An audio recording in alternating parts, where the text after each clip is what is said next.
Entonces, yo quiero empezar mi presentación con este slide que titula claramente las dificultades en la investigación pedagógica cualitativa y la elaboración de perfiles de tesis.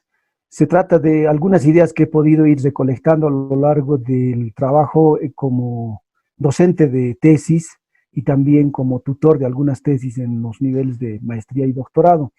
Entonces, lo que quiero presentarles hoy son digamos, dos facetas de esta problemática. Una que tiene que ver con el trabajo científico real que hacemos en todas las disciplinas y segundo, con estas dificultades que están vinculadas a esta serie de condicionantes del trabajo científico. El primer punto tiene que ver con el contexto general del trabajo científico hoy en el mundo.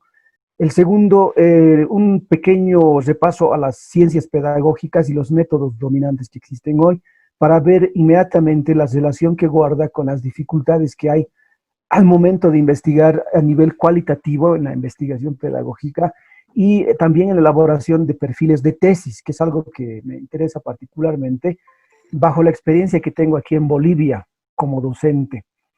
Y finalmente, quiero presentarles algunos elementos de una guía para la elaboración de perfiles de tesis, que es lo último de lo que hablaré.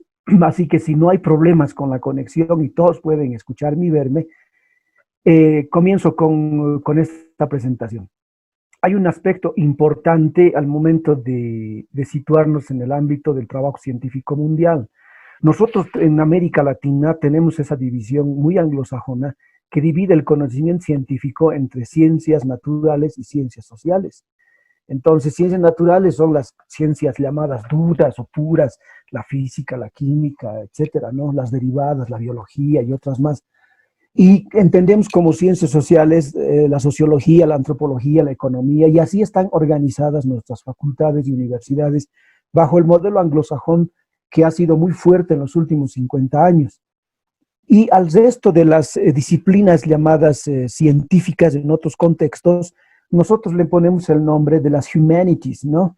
Es decir, la filosofía, la historia, la lingüística, qué sé yo, ciencias, disciplinas de este tipo, digamos, las guardamos en el cajón llamado las humanidades. Sin embargo, yo parto de una otra diferenciación que reconoce estos tres bloques como ciencias. Y lo que clásicamente se llamaba las ciencias del espíritu es lo que hoy en día llamamos humanidades. Y dentro de las humanidades está cabalmente la pedagogía, que es la ciencia, el conocimiento, el saber de formar hombres, ¿no? Que en otras universidades se le pone ciencias de la educación, etcétera. Y bueno, entonces esto trae una serie de debates a veces que no tienen mucha importancia, porque en el fondo estamos determinados por cierto tipo de orientaciones epistemológicas continentales que marcan nuestra actividad. En América Latina estamos marcados por esta división de las ciencias y de las humanities, ¿no? Sin embargo, en la ciencia tradicional alemana se reconoce las ciencias del espíritu, las sociales y las naturales. Nosotros nos daremos cuenta que nuestra actividad se sitúa cabalmente entre las ciencias sociales y las ciencias las llamadas ciencias del espíritu. Este es un primer punteo de un contexto general del trabajo científico hoy para situarnos exactamente dónde vamos a hacer nuestra investigación doctoral. El siguiente aspecto tiene que ver con una clasificación normada y estandarizada del conocimiento científico que existe hoy en día. Hay una organización para el desarrollo y la cooperación a nivel internacional. Es una organización de países transatlánticos, europeos la mayoría y anglosajones, que se han reunido y que han determinado cuál es el rumbo no solo de la economía, de la política, etcétera, sino también de la industria, sino sobre todo cuál es el rol que debe cumplir el conocimiento, la educación, la investigación mundial. Y esta organización, la Organización para la Cooperación Económica y el Desarrollo, que tiene su sede en París, podría así decirlo, tiene un brazo ejecutor que determina las líneas de la investigación científica y la tecnología. Entonces, en función a esta gran directriz económica, política internacional, se dividen las ciencias que hoy en día conocemos, los campos disciplinarios. Estos campos disciplinarios, según la última, la del 2007, la última división, agrupa las ciencias del siguiente modo. Existen las llamadas ciencias naturales, las ingenierías y tecnologías, las ciencias de la salud, las ciencias de la agricultura, las sociales y las humanidades. Si vemos un poco rápidamente quién está dentro de las ciencias naturales, ahí encontrarán ustedes ciencias como que van desde la física, la química, la biología y las ciencias de la informática, ¿no? Entonces, esto, digamos, es una primera división junto a las ciencias de la llamada, más que las ciencias, las ingenierías y la tecnología. Ya encontramos la ingeniería civil, lo que hoy está de moda, la nanotecnología, la biotecnología, que es muy importante, etcétera, ¿no? Y finalmente, bueno, aquí también entran la industria, las ciencias farmacéuticas y demás. Bueno, perdón, en la industria farmacéutica, la biotecnología, y inmediatamente tenemos las ciencias de la salud y de la medicina, que encontramos toda la variedad de las ciencias de la salud, las ciencias de la agricultura, en que podemos ver la veterinaria, la agricultura y demás. Y finalmente encontramos el lugar de las ciencias sociales, que van desde la psicología, pasando por las ciencias de la comunicación, la ciencia política y demás, la economía. Y encontramos también las llamadas ciencias de la educación, que le han puesto una flechita para que se vea el lugar que ocupa. Y al final aparecen las famosas humanities, entre las cuales está la filosofía, la historia, las artes, la historia del arte y otras más, incluida la música y demás, ¿no? Entonces, nuestro lugar, según los lineamientos general económico-políticos de la Organización para la Cooperación y el Desarrollo, que da la línea a todos los países llamados desarrollados y a las universidades más importantes en el mundo occidental, sitúan de esta manera las ciencias de la educación dentro de las ciencias sociales, y en función a esto se espera que los resultados de las ciencias educativas y los financiamientos y los temas, los proyectos de investigación, las líneas de trabajo, el trasfondo epistemológico y lo que se espera del científico esté en función de estas determinaciones de tipo político-económica. Es decir, esta es la cara política del poder que se esconde detrás de la actividad científica, ¿no? Y que tienen sus instituciones y sus países representantes. Bueno, este es un primer apunte importante para ver el contexto real en el que nos movemos, no el contexto ideal que quisiéramos, sino el contexto real. Entonces, un segundo apunte tiene que ver con las ciencias pedagógicas y los métodos dominantes. Y sobre este aspecto yo quisiera decir unas cuantas palabras sobre el desarrollo histórico de la ciencia, conectando con lo que dijeron ayer los expositores, y particularmente con el tema epistemológico. Para no dar tanta vuelta en el debate, hay un profesor alemán que más o menos expone el desarrollo histórico de la ciencia del siguiente modo. Él divide 4 fases en la historia de la ciencia occidental en relación a lo que se denomina la verdad y el método. Él dice en sencillo que la época antigua occidental, que va desde Platón, Aristóteles, hasta, fíjense, inicios del siglo XVII, es una época, son prácticamente 17 siglos más 5, son aproximadamente 22 siglos, ¿no? Si no me equivoco, de historia del pensamiento científico que se caracteriza por básicamente dos aspectos. Primero, una creencia absoluta en la verdad. Coloco por eso aquí en la pantalla, coloco si ustedes pueden ver, una B que significa verdad con azulito. Es una creencia en la inefabilidad de la verdad. La verdad es posible, la verdad existe, la verdad es algo que no podemos dudar, podemos acceder a ella. Y una creencia absoluta en el método. Aparece al lado, hola, ¿me logran escuchar? Perfectamente. Hola. Muy bien. Entonces, hay una otra flechita al lado que señala M, que significa método. Entonces, una época de absoluta certidumbre en la verdad y en el método. La verdad es posible y el método es posible.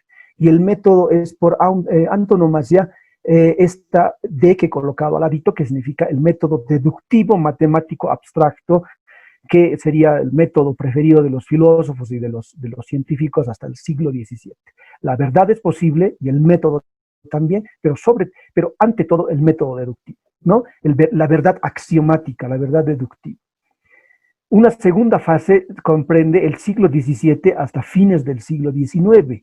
Y esta segunda fase estaría caracterizada por una creencia, todavía una confianza en la verdad, ¿no? La verdad es posible, como en la época antigua, y también el método es posible. Pero se asume que no solamente el método deductivo es el único método de acceso al conocimiento, sino también el método inductivo, que aparece al ladito, ustedes podrán observar con una I, ¿no?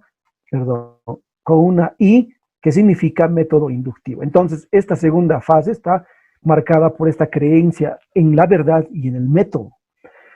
Una tercera fase que viene desde fines del siglo XIX hasta los tardíos del siglo XX, es decir, ya casi a nuestras espaldas, es una época más bien caracterizada por una desconfianza en la verdad. Es la época en que aparecen las expresiones del modernismo y poco a poco del postmodernismo, y es una época entonces que se caracteriza por negar la creencia de la inefabilidad de la verdad. En esta tercera etapa la verdad no es posible, no es posible, es una etapa de duda acerca de si la verdad de hecho existe o no. Estamos en una época marcada por la Primera, la Segunda Guerra Mundiales, una época marcada de desconfianza, una época de irracionalidad. Entonces, la verdad, para decirlo, verdaderamente no es tan verdad.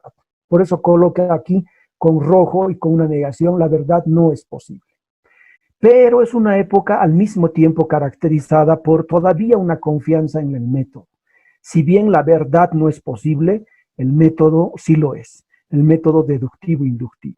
Esta época, hay que mencionar, es una época también bastante marcada por la aparición, por el crecimiento demográfico y con ello el desarrollo tecnológico de la medicina y demás, la aparición de vacunas y que trajo consigo la elevación de la esperanza de vida, etcétera. Y es una época entonces de desbordamiento de la población. Aparecen las primeras grandes metrópolis, las masas humanas, y con ello aparece, lo diremos más adelante, las llamadas ciencias sociales, porque antes de esta época, sobre todo el modelo de la física, de la matemática, son, digamos, los puntos de referencia del conocimiento deductivo axiomático. En cambio, en esta época aparecen las grandes masas humanas y, por tanto, la necesidad de conocerlas. Y no se las puede conocer solo de modo deductivo. Hay que hacer trabajo de tipo empírico, hay que utilizar el método inductivo, conocer la sustancia es decir, conocer la percepción, conocer el mundo de afuera, conocer lo que sucede en cada individuo y en cada colectividad para poder establecer más o menos algunos juicios que permitan establecer con cierto rigor algunas reglas. Entonces, el método todavía es algo de lo que podemos agarrarnos. La última etapa es el tardío siglo XX hasta el día de hoy, que es una época marcada por el posmodernismo, por lo que hablaron ayer los anteriores expositores, mencionaron muy bien el anarquismo metódico, la duda respecto a que un solo método sea posible, etcétera. Es una época cargada de muchísimas experiencias negativas, de resultados a nivel científico, es la aparición de la mecánica cuántica, es la puesta en duda de las leyes que rigen la Tierra y el universo como leyes puramente, por así decirlo, tesícolas y no aplicables necesariamente al mundo exterior, la crisis de la física newtoniana. Entonces, fíjense, es una época en la que se duda de la verdad, por eso coloco una negación al lado de la verdad y al lado otra negación del método. Se duda de la verdad y se duda del método. Es una época entonces de escepticismo generalizado. La verdad no es posible, tampoco el método. No es el método deductivo ni el inductivo, no son métodos infalibles. Hay que buscar otros métodos. Y esta es la época en la que nos encontramos y de la que todavía la historia de la ciencia ha podido superar, según este profesor alemán que resume de esta manera la problemática, el desarrollo histórico de la ciencia. Entonces vamos desde una época de una absoluta creencia en la inefabilidad de la verdad y el método, la antigüedad, a nuestra época de una descreencia y un escepticismo generalizado de la verdad y el método, es decir, la cara inversa de lo que antaño se creía. Bueno, dicho habiendo hecho este desarrollo histórico de la ciencia, quisiera centrarme en cómo esto se ve reflejado de modo muy general en las ciencias pedagógicas. Allí encontramos en la historia de los métodos en la educación, en el ámbito pedagógico, las llamadas ciencias educativas, ciencias pedagógicas, ciencias de la educación. Hay un primer método que hoy en día no se utiliza más, ha sido abandonado. Las razones son históricas, políticas y también económicas. El método hermenéutico, el clásico, que busca comprender, ya lo veremos enseguida, fenómenos del acto, de la formación del niño, y que, por tanto, intentan dar una explicación. Es el método que llega hasta el siglo XVIII, XIX, más o menos. Pero en el XVII, ya en el XVIII, aparece poco a poco, como señalé, como efecto de la efervescencia de las poblaciones humanas, aparecen las llamadas ciencias sociales y con ello los métodos empíricos. Y entonces aparece el método cuantitativo a través de la estadística, como ustedes recordarán, que en tanto aplicación, digamos, práctica, entre comillas, de la matemática, va a dar lugar a una serie de exploraciones de tipo de investigación rica y variada sobre el comportamiento de las sociedades. Es el siglo de que aparece la clase trabajadora en el mundo occidental, las masas que hay que conocer y sus comportamientos, es la época de los primeros sociólogos, etcétera, etcétera. Entonces, años más tarde, unas décadas más tarde, como efecto, quizá en nuestro siglo, como efecto de la insuficiencia explicativa del método cuantitativo, aparecen los métodos cualitativos, ¿no? Hay que decir que el antecedente, entre comillas, del método cualitativo es el cuantitativo, porque desborda el conocimiento que podemos obtener a través de la vía de la cuantificación. Entonces aparece la necesidad de reconocer los elementos subjetivos en los fenómenos de la realidad, algo que era, digamos, entre comillas, territorio de la hermenéutica clásica. El método hermenéutico de educación, que es prácticamente abandonado en todo el hemisferio occidental y en el resto del mundo, es un método nacido en la filosofía que intenta sobre todo comprender un fenómeno, de averiguar, de hacer un examen, un estudio crítico de cómo sabemos lo que sabemos. Esto suena a epistemología, pero tiene que ver con la hermenéutica, de comprender el significado, ¿no? El tema del círculo hermenéutico, de las reglas de la interpretación, de la fusión de horizontes, de los preconceptos con los que uno se acerca. Todo esto que hoy en día se habla en la epistemología tiene que ver con el método hermenéutico aplicado a la educación, que hoy en día no tiene el peso que tuvo en otros tiempos, ¿no? Entonces, la gran crítica que se hace a este método, que se le hizo en su momento, fue precisamente el concepto de la comprensión de entidades de tipo, entre comillas, objetivas, de la sociedad, de grupos humanos que estarían fuera del alcance de un método de esta naturaleza, que es sobre todo subjetivo. Y por ello se plantea siglos más tarde el método de investigación empírica cualitativa para paliar estas deficiencias que fue objeto de crítica el método hermenéutico. No me detendré acá, es solamente un antecedente que nos permite entender entonces la aparición de los métodos empíricos cuantitativos en la educación, los empíricos. El cuantitativo, que ya hemos hablado de esto, ustedes saben muy bien, tiene que ver con la idea básica de transformar fenómenos de la realidad en cantidades, de cuantificarlos en cantidades manipulables y con un cierto grado de predicción. Entonces aparecen los métodos cuantitativos vinculados a la experimentación, la observación directa y todas las técnicas de recolección de información. No, hay una serie de críticas a los métodos empíricos, pero no será objeto de nuestra exposición señalar todas estas críticas.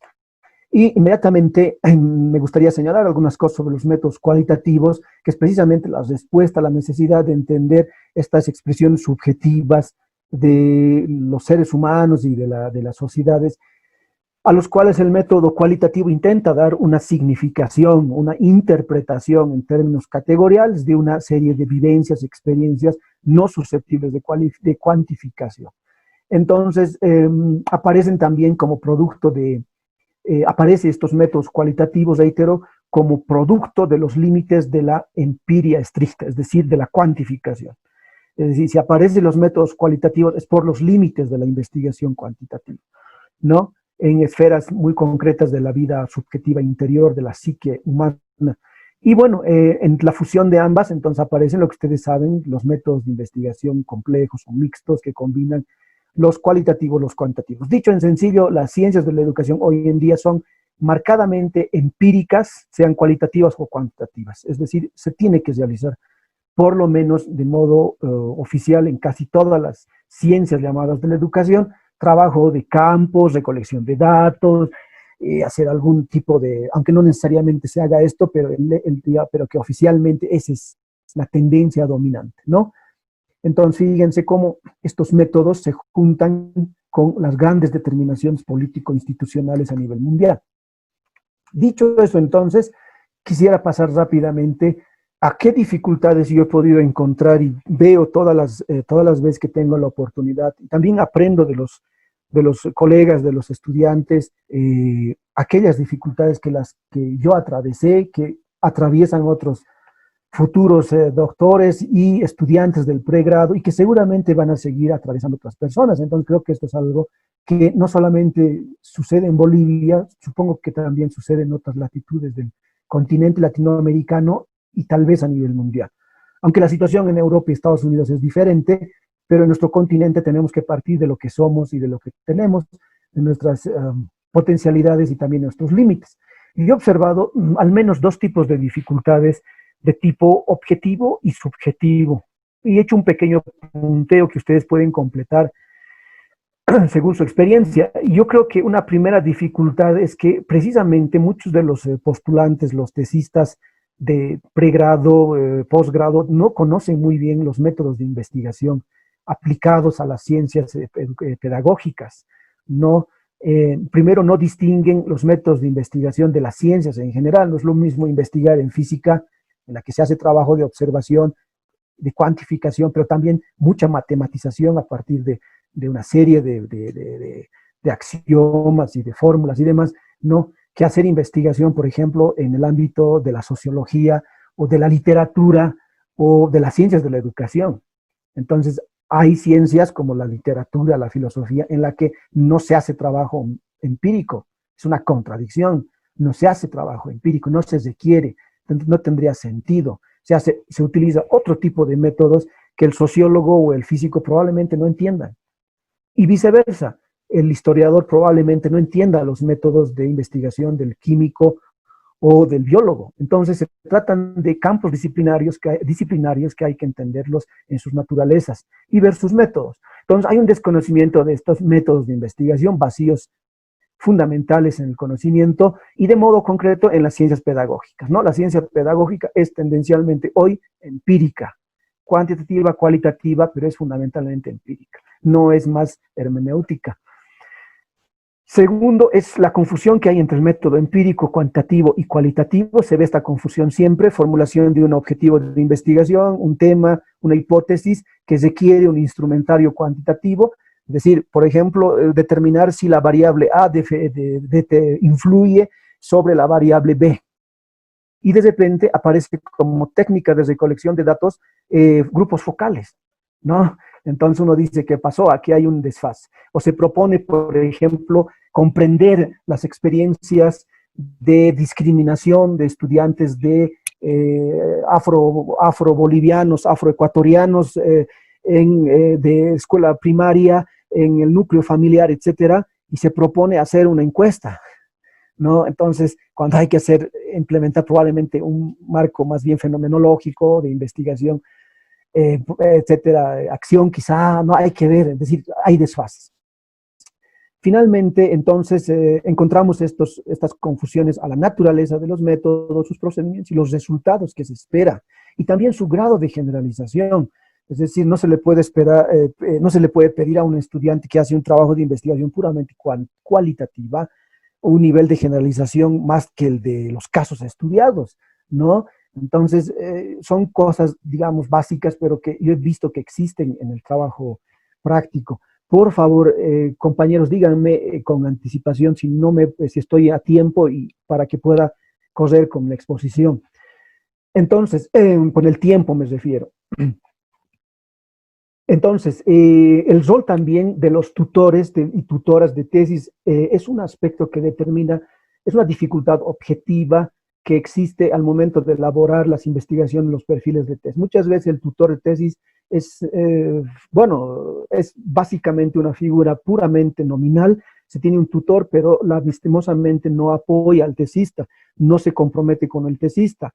¿No? Hay tutores que sí lo hacen, evidentemente, pero la situación general es que los tutores de tesis muchas veces no reciben en casi ninguna universidad un pago, por ejemplo, para la tutoría y por tanto una exigencia, ¿no? Es decir, si el tutor de tesis está comprometido laboralmente con el tesista, es decir, con la institución, está obligado a hacer un trabajo de dirección, de conducción de la tesis, y por tanto no lo hace ad honorem o a voluntad.